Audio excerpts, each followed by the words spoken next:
G'day folks. Well, today I have something a little special for you. This is a little project I've been working on at my new job. Basically when I started here, this area was just cabinets and junk. I got this extruder set up in a line and running with a bit of help from the guys here, of course, but got everything painted up and installed, lined up, and I'm going to run through just how it works, provided you can hear me over the background of all the machinery. There's a fair bit going on. You'll hear compressors and things kick on, but I'll try and explain it as best as I can. Basically this is solid profile extrusion using polyethylene, low density polyethylene, and I'll sort of explain it from start to finish because it starts as granules. You'll see there. The little blue bits are master batch, the clear ones are natural material. So you got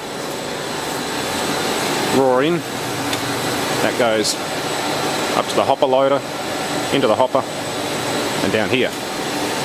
So being driven by this eddy current variable speed motor is a screw and barrel. This is the extruder itself from sort of here to here. So you've got a gear reduction, the screw, you can sort of see it moving there. It's only just moving. Bit dark.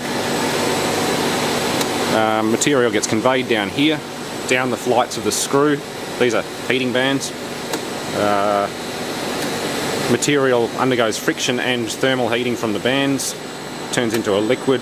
The screw flights get narrower and narrower, compressing it down and pushing it out through the nozzle. The nozzle's about that big, it's about 6 mil, and that's the pressure at the die in PSI. So the die here is seeing about 800 psi, fairly high, but it's just a positive displacement pump, and by the time it gets here the material is 220 degrees Celsius. This zone here is starting off at 210, 215 and then 220, and then the die is that, so 220.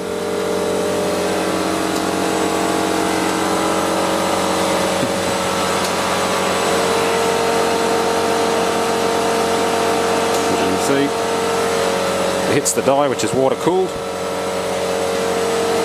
which is coming out very slowly.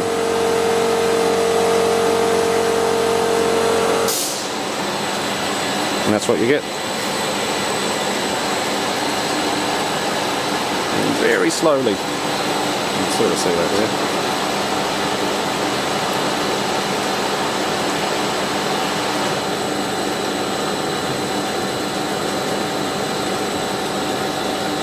Yeah, it moves with all the urgency of continental drift. That's the way I put it.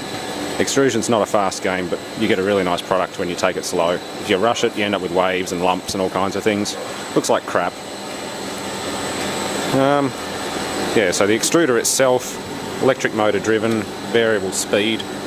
Motor's set about 150 RPM. The screw's probably doing about 8 or 9 RPM. And it's a very basic control cabinet. I've integrated the emergency cut-offs and the pump and everything into this, but that's about it. I just got to finish putting the indicator lights on. Water cooling is constant recirculation back to a water tank outside. There's a float switch here. When that gets too high, that pump over there kicks on. So now that pump's on, that'll drain this to the point where that float switch turns off, because that float switch has a tip point. That overflowed the first weekend we ran, or weeknight we ran this on its own, because this can run 24/7. The pump cavitated because a check valve leaked and there was water from one side of the factory to the other. That was not a fun morning. But I've got brand new check valves in there instead of trying to trust a used one. Yeah, that happens. Every now and then you get a bit of a flood. So this compartment's dry, it's just an overflow. And the water's probably 18 degrees. There's 2 jets in the bottom and 1 on the top. So it's just knocking the heat down as soon as it's coming out of that die there, because the die starts right there. So you've got nozzle, die, and then cooling. This is auto cut off. If that stops for more than 10 seconds,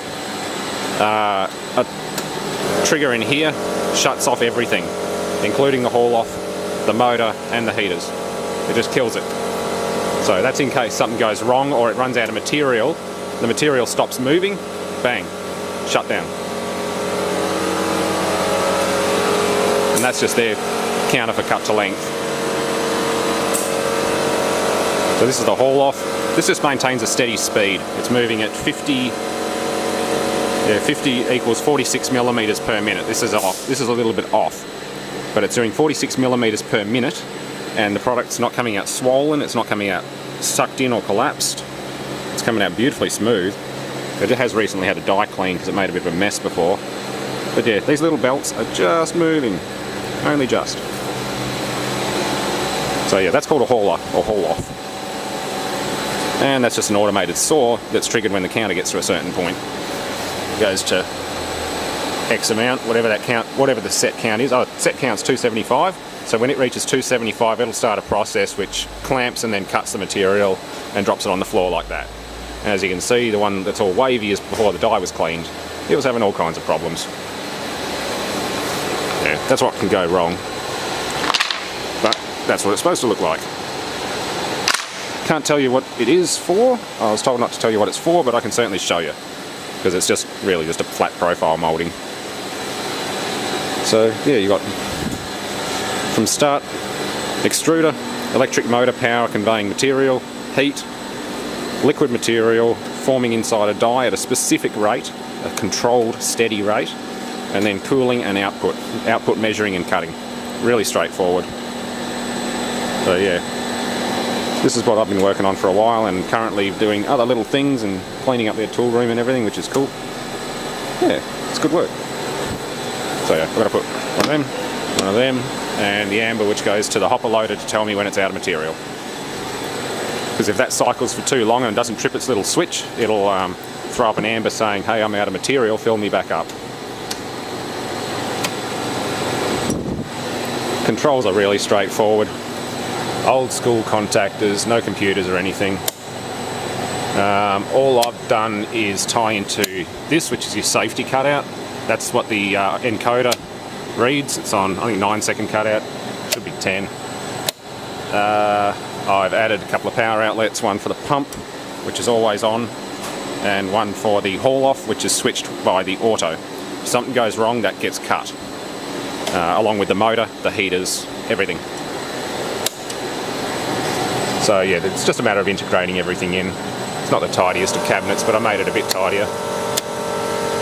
Yeah, a bit dark. There we go. This machine would be 1980s tech. There we go.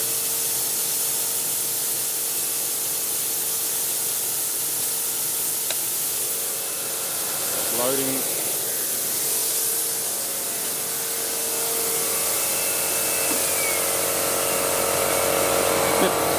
And now that'll drop into the hopper and stay that way. If it runs out and that flap keeps closing, it'll sound it won't sound an alarm. The alarm's been replaced with an orange light. The alarms get annoying, so they're all been removed and we just have orange lights. You don't want warning beacons going off on when you've got, I don't know, 2, 4, 6, 8. There's about 10 machines now. So yeah, eventually I'll probably replace all these with solid state relays. Better than the noisy old contactors. I think all the new ones generally run SSRs.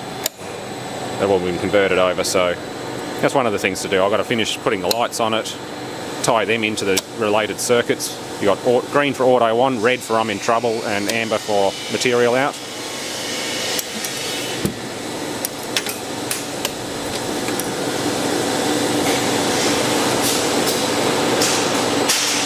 And yeah. Heating bands. Each heating band's almost 1,000 watts, I think.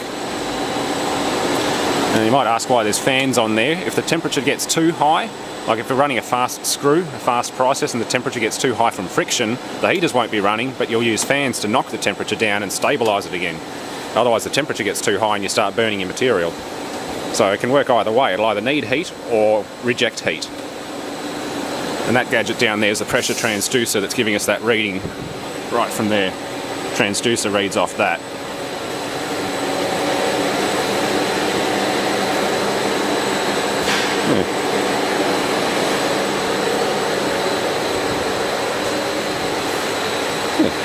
there you go. It's not a fast process, it's not an exciting process, but it's necessary to how we live, because extrusion makes a lot of things. And that's what happens when you purge it out. That was purged without the dye on it. Yeah, extrusion makes a lot of things, from a plumbing pipe to wear strips, PE sheet, plastic sheet, acetal, nylon, Teflon, you name it. So I'll keep waving the back of the motor. The motor's not breathing.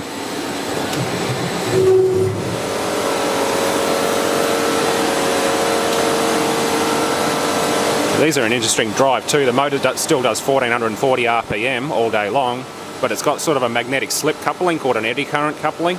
I'll have to get one of these that doesn't work and tear it apart for you. They're quite interesting. Yeah, so that'll be next.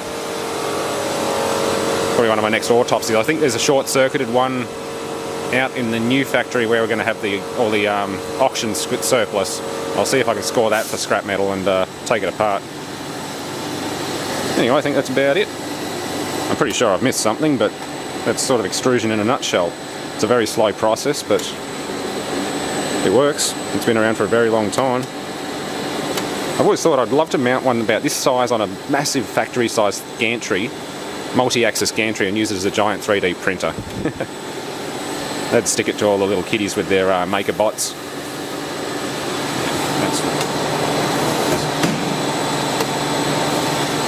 I'm out of blue. Just getting refills now. Yeah, this was a project from the last couple of days. Putting a water jacket on this new die after turning it to size. It was just a round flat billet that had been wire EDM'd, and yeah, turn that, fit the jacket, silicon rubber O-ring, and got it ready for a trial, which is exactly what's happening now. I just can't show you or give you any information on what the product is because it's brand new. Right now all you see is something flat coming out. That's all that matters. But yeah, this is a fairly new Chinese machine, fancy new controls and everything. It's definitely a step up from the 1980s tech that we're working with, but yeah, it's all a little more up to date. But that's about all I can show you on this one. That's been a couple of days worth of tool making work that I've done. And so far, a few hiccups on the first trial, now we're on the second one. See how we go. That's the brand of it. Basic import machine with a half decent HMI.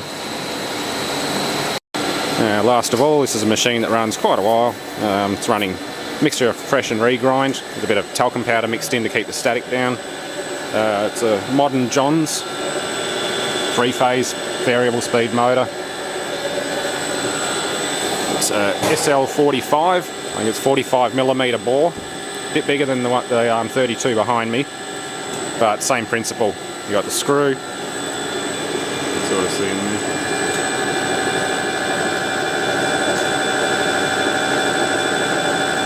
It's only doing, I think, 18 RPM.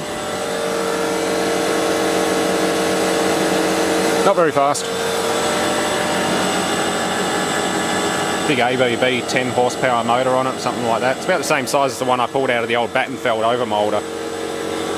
Can't show you that because it's got a lockout on the door. Same with the Chinese one, I can't show you till it's off. And right now these are running. There's the nozzle and die head. I can show you what this is. This is solid rod. If it's a non-proprietary shape or nothing special, I'm allowed to show you, but the new die that I've been working on is pretty special, so I can't do anything about that. Same principle for measuring. We've got an encoder for the auto and a counter for the length. A weight system to make sure it doesn't come out too fast and either pull in or blow out. It's all speed related, but yeah, that's a solid poly rod. This is machining rod. And it just goes all the way down to an automatic cutoff. Pretty easy. Same system, pump, tank, float switch. Yeah, it's not rocket science, but it's still interesting stuff. I've never really worked in extrusion up until now, and yeah, it's good.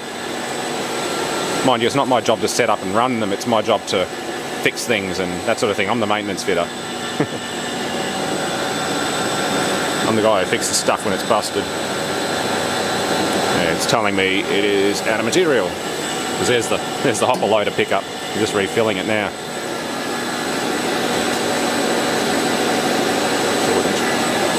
So that's what it's doing. It's asking for more material, but that won't run out anytime soon. It's still mostly full. And there are all your zones.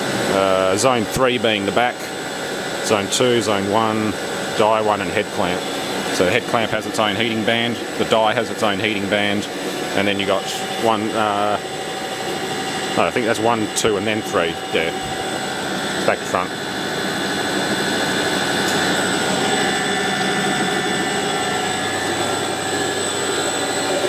This is a straight reduction gearbox, there's no belt drive, this is direct drive. Little oil indicator. So oil pump's doing motor RPM, then you got reduction, and the screw, which is doing about 18 RPM. Just moseying along.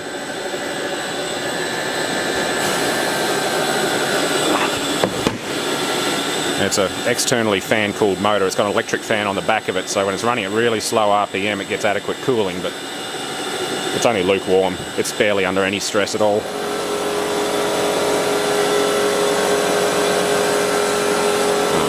Pick up back in.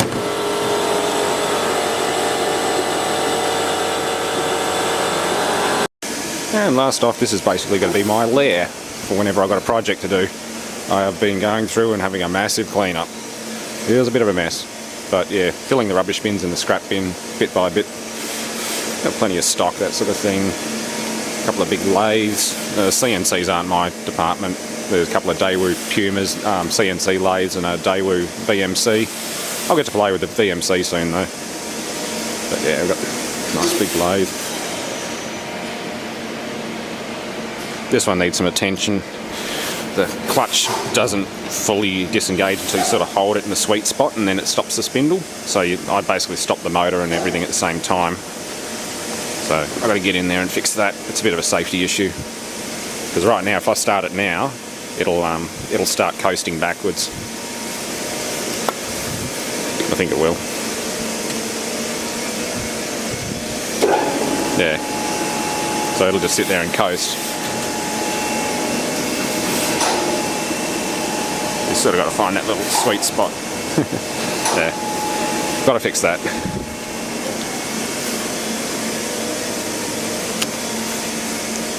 But overall, not a bad machine. That needs some love and care. Need a spring for that. I've got to get on eBay and have a look. If I can't find one, if someone wants to let me know where I might be able to find the spring mechanism, because as soon as you release the clamp, the spindle just likes to go thunk and drop down. Yeah, like that. It's just trying to drop on me. It's a pain in the ass. So I've got to fix that. This one's pretty good, but it's got a bit of a death rattle in the gearbox.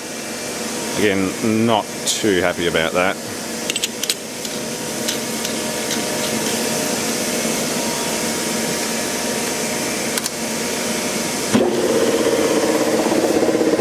Just this knocking noise.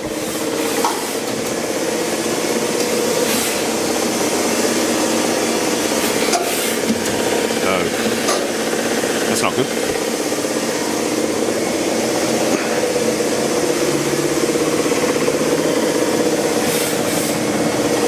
I'm thinking input shaft bearing. It's got a nasty death knock to it. So that needs fixing. But at least this one's safe when it's not in gear.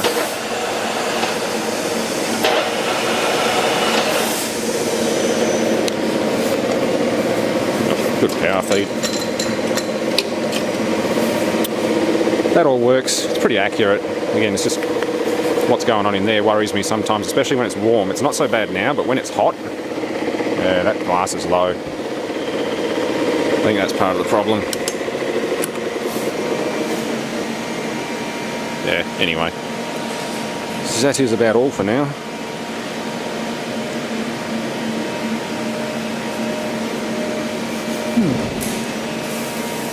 Thanks for watching. Here's what the screws look like. I found a couple of these today. There's 3 matching ones and 1 different one. And that's the little drive from the gearbox. But basically the material comes in here and gets conveyed down, and generating heat and friction. And you can see the flights get shallower too. So it's compressing it more, higher pressure, and then comes out past the tip to the die. It's pretty straightforward. You use friction or shear and outside heating through heating bands, or if you run it fast enough you make that much friction that you have to get rid of that heat using the cooling fans. The heaters don't do anything. So yeah, there's an example of some screws.